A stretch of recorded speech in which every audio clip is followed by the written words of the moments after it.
what has become clearly more evident with this coronavirus crisis going on is the good it is giving the environment in terms of pollution or lack of pollution.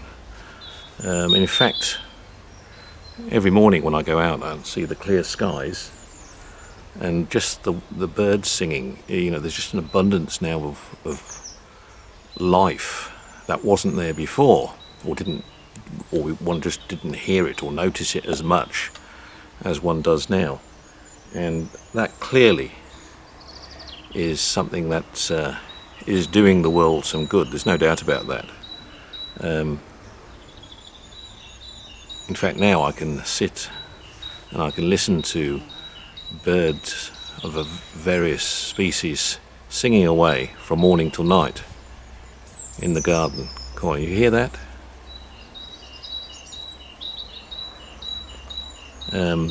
Yeah, you do still hear the odd car in the distance driving along, but it's nowhere near like it was at all, which is nice. I must admit that's very relaxing.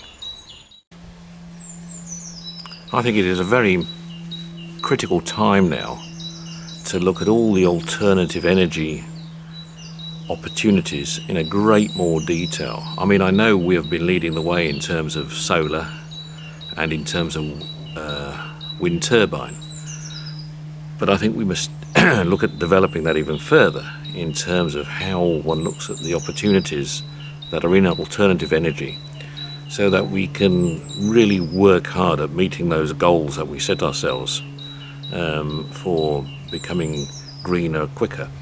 I also think on the basis of how we've managed to cope, well, I can't say we've coped, because obviously there's a devastating impact it's having on the economy right now, but on the basis that we aren't using as many combustion engines on the roads, or as many aeroplanes in the sky, etc., we should look at obviously not bringing all that back to as it was, but looking at it in a bit more detail as to how one moves forward.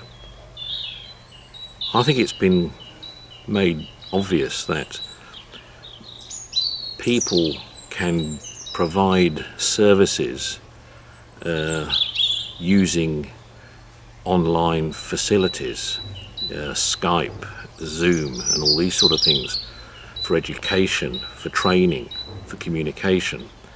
And I think, yes, I know I'm competing with the birds singing here, but I know it's always nice to have face-to-face meetings, but I think the more that can be done without those face-to-face meetings, I think the better for our environment. And I think we should be looking at that in a more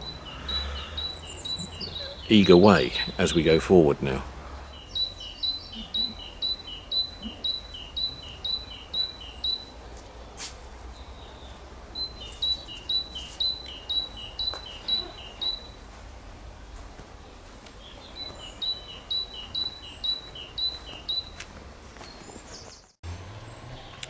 Yesterday I told you about the forum that's being put together with people from around the world that's looking at alternative options of doing business and new options and new ways of doing business in other parts of the world.